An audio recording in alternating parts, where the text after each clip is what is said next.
행복이라고 하는 것은 성경에서 말하는 행복은 부자가 아닙니다. 그렇다고 가난함도 아닙니다.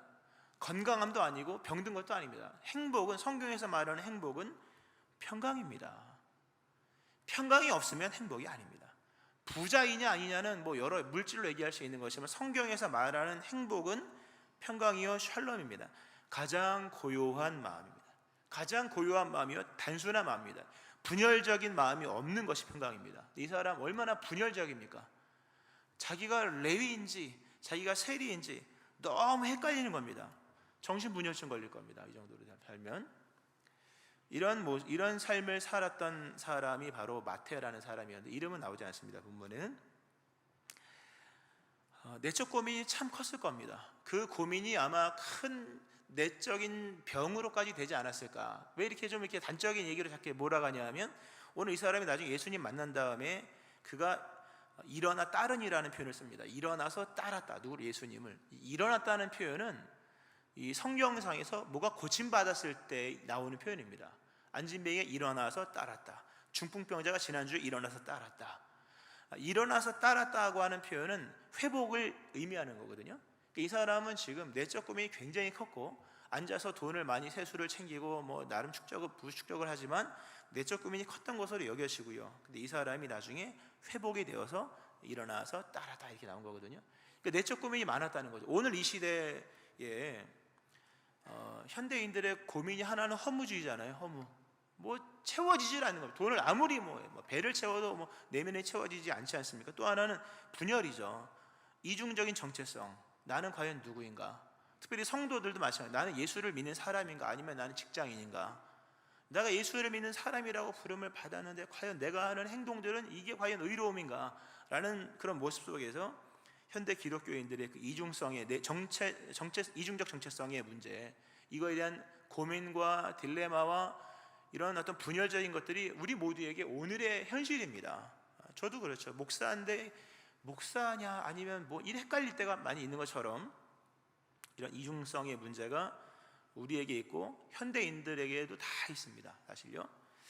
자, 이렇게 어쨌든 뭐 외형적으로는 돈을 잘 벌고 탄탄한 미래가 보장되어 있는 이 젊은 레위를 예수님께서 부르시죠. 이 사람에게 은혜를 베푸십니다. 오늘 결국 이 사람을 건져서 이 사람으로 하여금 제자가 되게 하여서 뭐 나중에 끝에 말씀드리겠습니다만 마태복음을 기록하는 인물이 되게 하십니다. 얼마나 감사합니까? 그죠? 예수님께서 이 사람에게 베푸신 은혜가 있습니다. 어떤 은혜였을까? 이 사람에게 찾아오시 베푸신 은혜는 풍요도 아닙니다. 이미 풍요했을 겁니다. 또 뭐 친구도 아니었습니다. 이미 친구들도 많았고, 예수님께서 이 사람에게 베푸신 것은 필요를 채워주셨다는 겁니다. 오늘 예수님께서 말씀하신 내용 중에 옆에서 막 예수님께서 이 세리였던 이 레위를 막 부르고 같이 잔치 참여해서 먹고 마시고 할 때에 주변에 나름 의롭다고 여겼던 사람들이 어떻게 뭐 이렇게 막 할 때 건강한 자에게는 의사가 쓸데없고 병든 자에게라 의사가 쓸데있느니라 하면서 나는 쓸데있는 일을 한다. 나는 누군가에게 쓸데있는 존재다. 이런 얘기를 하셨는데, 이 쓸데있다고 하는 단어의 뜻이 필요성입니다. 필요성. 예수님이 이 마태거든요. 마태에게 오셔가지고 베푸신 은총은 풍요냐 가난이냐의 문제가 아니라 그의 인생에 가장 필요한 것을 주시는 것이었다. 가장 그 인생에 진짜로 필요한 것이 무엇인지를 아셔서 그에게 그 필요한 것을 주셨다는 거죠. 우리는 오늘 내게 진짜 필요한 게 뭘까? 여러분 스스로 생각해 보세요. 내게 진짜 필요한 게 뭘까? 진짜 필요한 거, 욕심에 의해서 갖고 싶은 거 말고요, 세상의 풍조에 의해서 확장시켜 나가야 될 것들 말고요, 정말로 나의 인생의 이 허물을 극복하고 이 분열을 뛰어넘어 극복하고 정말로 인생을 평강으로 살 수 있도록 내게 정말 필요한 것은 무엇일까? 물론 집도 필요하고 뭐 차도 필요하고 땅도 필요하고 돈도 필요하죠. 그렇다고 해서 우리가 뭐 집도 없고 땅도 없고 차도 없고 그런 건 아니잖아요. 그죠? 뭐 집은 뭐 작아서 그렇지 뭐 그 집이 뭐 1, 20년 안에 무너질 집도 아니고, 우리가 돈이 뭐 많은 건 아니지만 그렇다고 뭐 당장 뭐 빌어먹을 정도의 것도 아니잖아요. 옷은 뭐 넘쳐나고, 그죠? 뭐 우리 땅이 없어도 뭐 정부 땅이 얼마나 많습니까? 마음대로 쓸 수 있는, 돈 안 내고 쓰는 땅도 많은데, 정말 우리가 갖고 싶은 거 말고요, 정말 필요한 것이 무엇일까? 근데 우리는 모릅니다. 그거를 모릅니다. 예수님이 이 사람을 보시고 너에게 정말 필요한 걸 내가 알려줄게. 그 정말로 필요한 것이 바로 회개였다 하는 겁니다. 뜻밖이죠? 예수님께서 오늘 굉장히 중요한 말씀을 하십니다. 인자가 온 것은 죄인을 불러서 부자되게 또는 가난하게 강관하게 또는 병들게 이런 얘기가 아니고 죄인을 불러서 회개시키러 왔다. 나는 이 일에 쓸데있는 존재로, 나는 이 일에 필요한 존재로 왔다 하는 말씀을 하십니다. 이 세리, 레위라는 세리에게 있어 가장 필요한 것은 회개였다. 우리가 이 부분에서 아멘을 할 수 있어야 됩니다. 내 인생에 정말 필요한 게 뭐냐?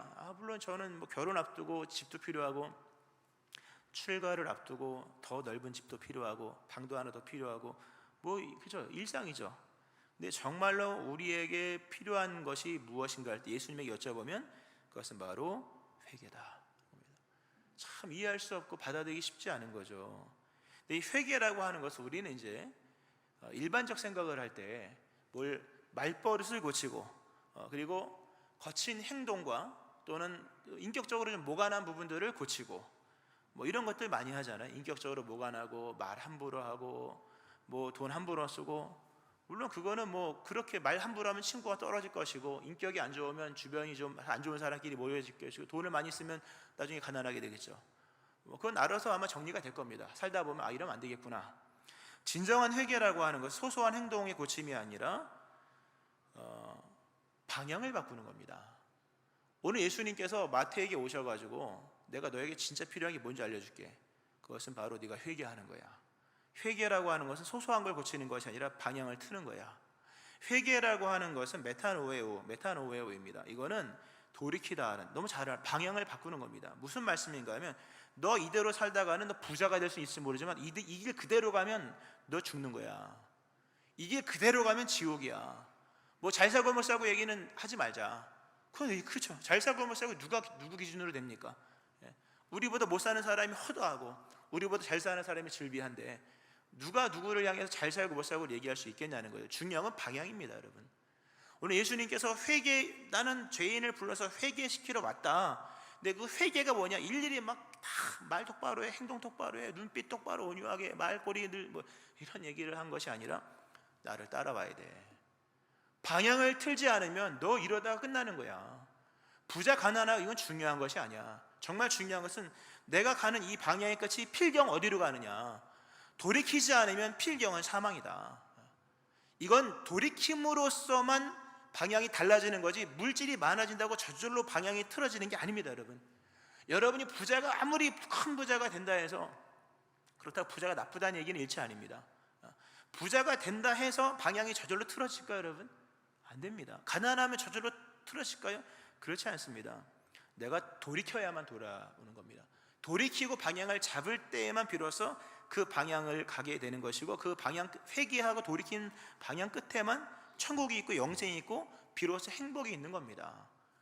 이 방향의 문제를 놔두고 우리는 믿음 생활하면서 여러 가지를 구하는데요, 다 빗나간 얘기입니다. 예수님께서 이 마태를 불러서 이 레위라고 하는 세리, 이중적 정체성 속에 혼란스러워. 낮에는 돈을 벌어 기쁘지만 밤에는 집으로 돌아오는 거잖아요. 사람이 정직하게 살지 않으면 낮에는 기쁘지만 밤에는 괴롭습니다. 낮에는 돈을 버니까 얼마나 좋겠습니까? 그러나 돈을 갖다 놓고 집에서 눈을 감으면 잠이 안 오거든요. 왜냐하면 마음이 공허하잖아요. 공허하고 분열이 있고 괴롭고, 또 아침 되면 괜찮죠. 왜냐하면 또 가서 또 돈을 버니까. 현대인들의 모습이죠. 우리들의 모습이기도 하고요. 예수님께서 하신 말씀이 너 그렇게 살다가 부자가 될지 모르지만 그 방향으로 가면 너 끝나는 거야. 그러므로 회개해야 돼. 회개는 소소한 게 아니라 그냥 방향을 틀어야 돼. 그 방향은 그러나 네가 정하는 게 아니라 나를 따라와야 되는 거야. 방향은 여러분이 정하는 게 아닙니다, 여러분. 우리가 방향을 정해서 믿음 생활한다고 생각하면 착각입니다. 인간은 방향 감각이 없습니다.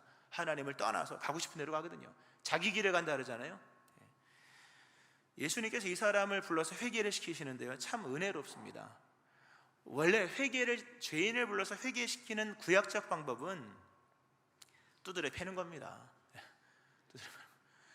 시편 말씀에 이런 말씀이 있습니다. 사람이 흑암과 사망의 그늘에 앉으며 곤고와 쇠사슬에 매임은 하나님의 말씀을 거역하며 지존자의 뜻을 멸시함이라. 하나님 말씀을 거역하고 지존하신 하나님의 뜻을 멸시하면요, 사람이 흑암과 사망과 쇠사슬에 매입니다. 두드려 맞는다는 얘기죠, 결국은요. 그러므로 그가 고통을 주어 그들의 마음을 겸손하게 하시니 그들이 엎드려져도 돕는 자가 없도다. 이에 그들이 그 환난 중에 여호와께 부르짖음에 그들의 고통에서 구원하시되 흑암과 사망의 그늘에서 인도하여내시고 그들의 얽힌 줄을 끊으셨도다. 이게 구약적 방법입니다. 말 엄청나게 안 들으면요, 그래 네 가고 싶은 대로 가라. 결국 사망과 흑암과 햇빛도 안 들고 흑암과 어둠 속에 쇠사슬에 매여서 자유를 박탈당하고 인격을 무시당하면서 종살이를 한다. 근데 네가 그때쯤 철들 거다. 네가 그때 되면 알아서 기도할 거야. 내가 그러면 그때쯤 내가 응답할 거야. 그리고 내가 다 풀어줄게. 이게 죄인을 회개시키는 구약적 방법이죠. 구약적 방법입니다.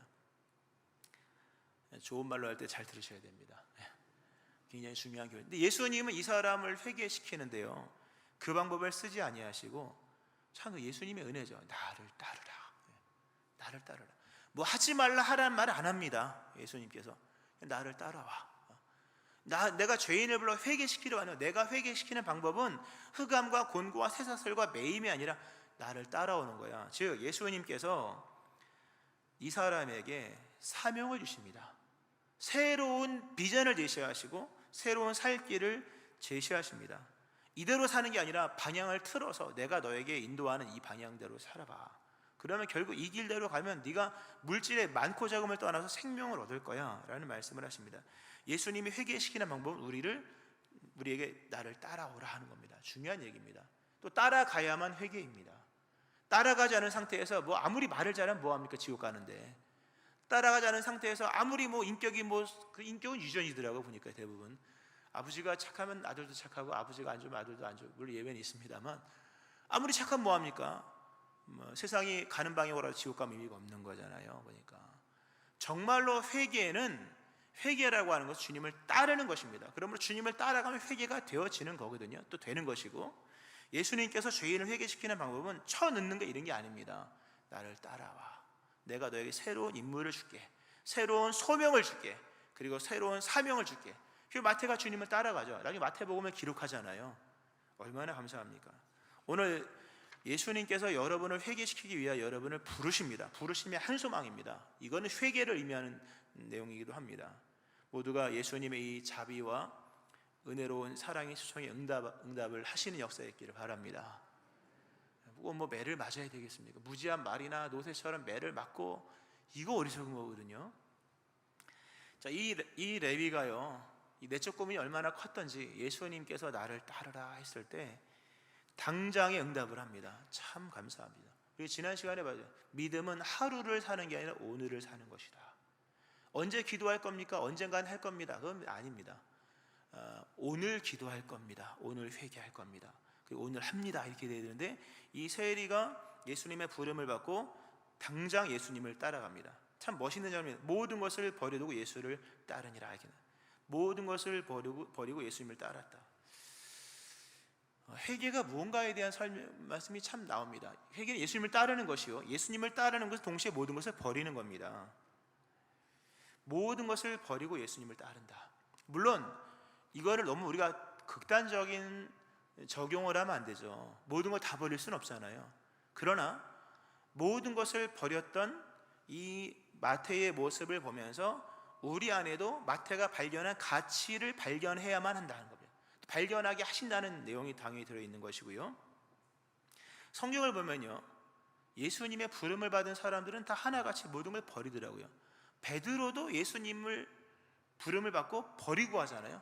물고기 이만큼 잡아서 물고기와 그물과 배를 버리고 예수님을 따르죠. 오늘 본문도 이 마태가 모든 것을 버렸대요. 아마 마태가 버린 것들은 쓸만할 것입니다. 아마 보면 가난한 사람이 버리는 거 쓸 게 없어요. 근데 부자가 버리는 것들은 쓸만한 게 좀 있더라고요. 보니까 마태가 버린 것들은 아마 꽤나 쓸만한 것들일 겁니다. 물론 상징적 의미이겠죠. 그러나 실제로 버린 것들도 꽤나 많았을 것인데, 중요한 거는 이 버림이라는 것이 따르기 위한 조건이라기보다는 따름의 결과다. 따름의 결과다.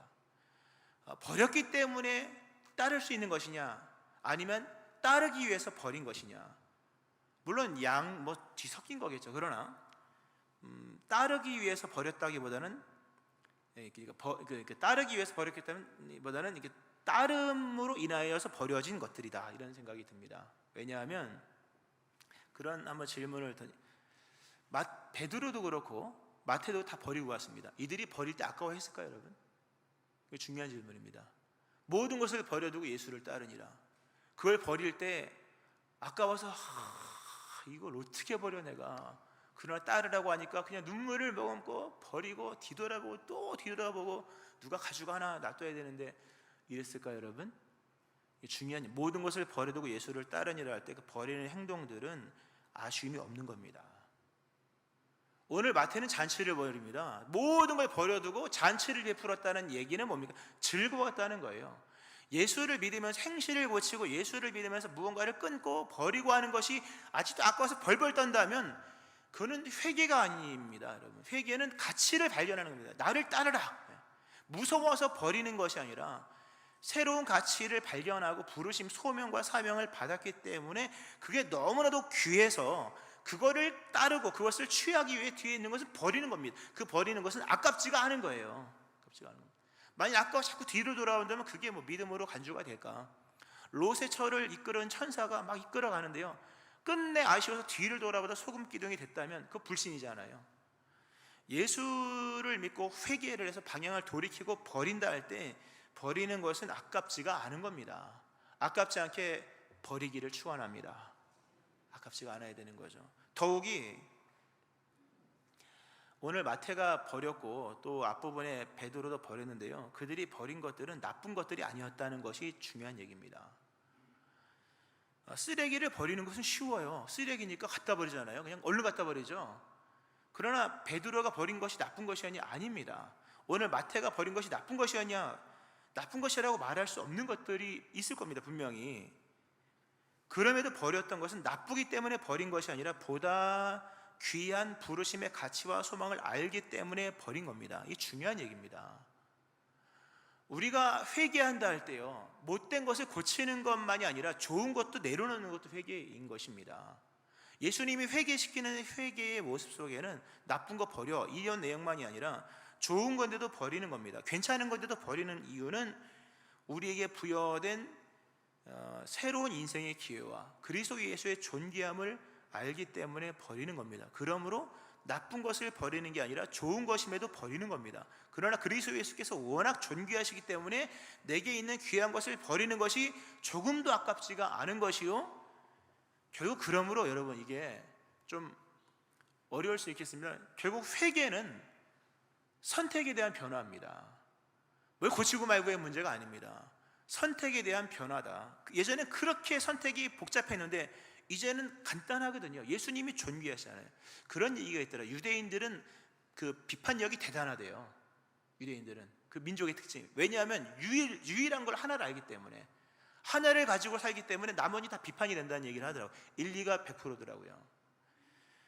그리스도 예수께서 우리를 회개시킬 때 막 고생, 생고생, 아픔 이런 것이 아니라 정말 나를 따라 방향을 틀어, 내가 너에게 주는 희망을 가지고 살아, 그리고 기회를 붙잡아야 돼.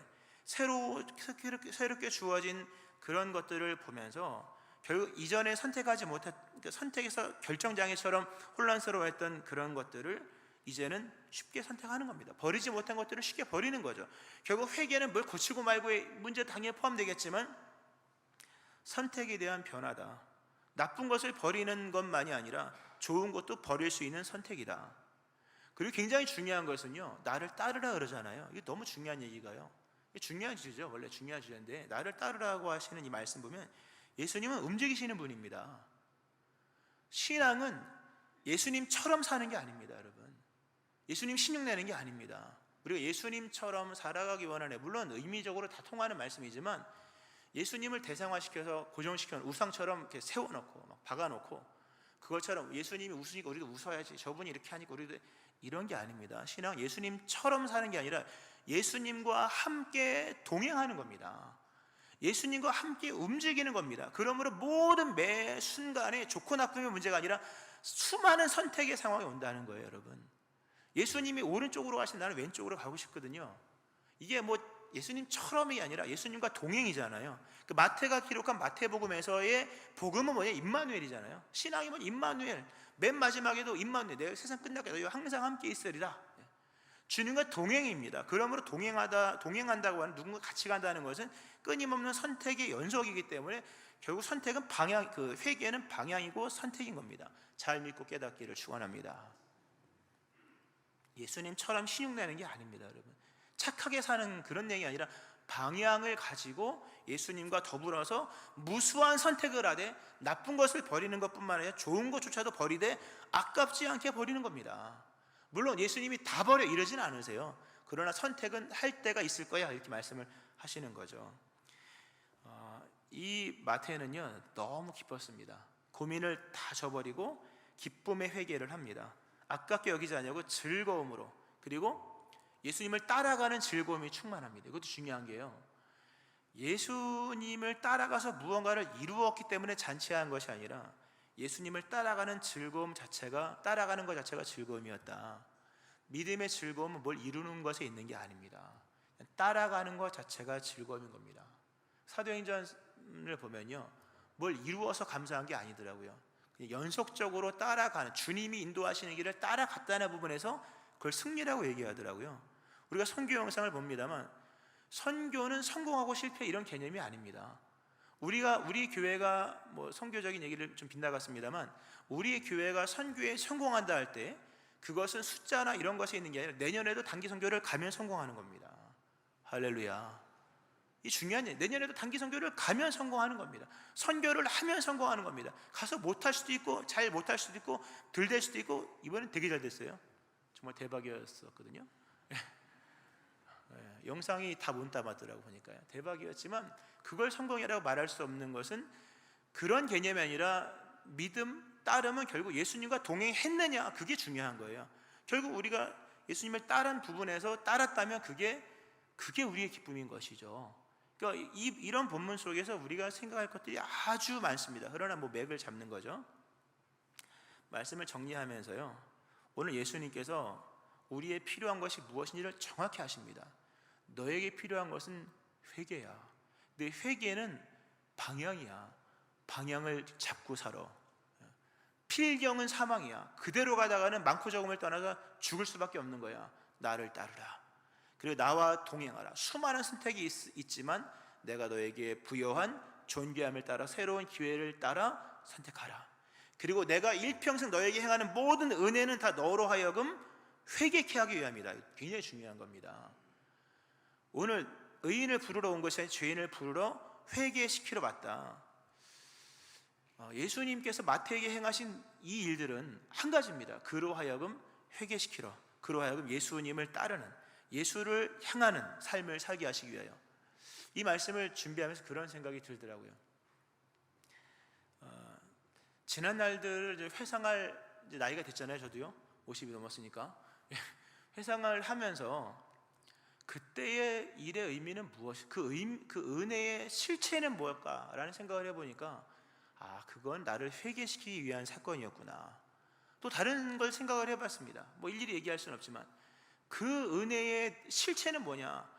죄인 때 나를 불러서 회개시키기 위한 것이구나. 어제 있었던 일은 뭐냐?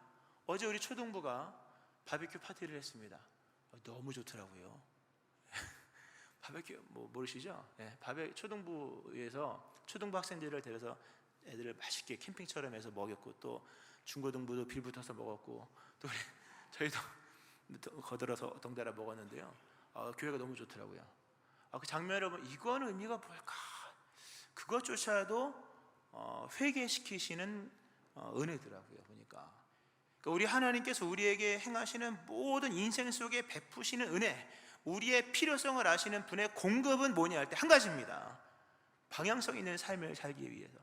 죄인을 불러 그 모든 일들은 다 우리로 하여금 회개시키기 위한 은혜라는 겁니다. 회개함으로 응답하는 자 되어지기를 축원합니다. 방향을 틀어서, 소소한 행동들의 씨름도 중요하지만 인생의 방향을 주님께 틀어서 이제는 예수님을 따라 신용내는 것이 아니라 동행하는 삶을 살면서 예수님이 원하시는 선택을 즐거이 하면서 그 믿음의 길을 가는 것이죠. 오늘도 예수님은 죄인을 정죄하지 아니하시고 부르십니다. 회개시키려고 부르시는 것입니다. 그 부르심에 응하여서 오늘 의로운 길을 가고 향방 있는 믿음의 행로를 따라감으로 필경이 생명이요 영광이 되어지는 여러분 되어지기를 주의 이름으로 축원합니다. 아멘.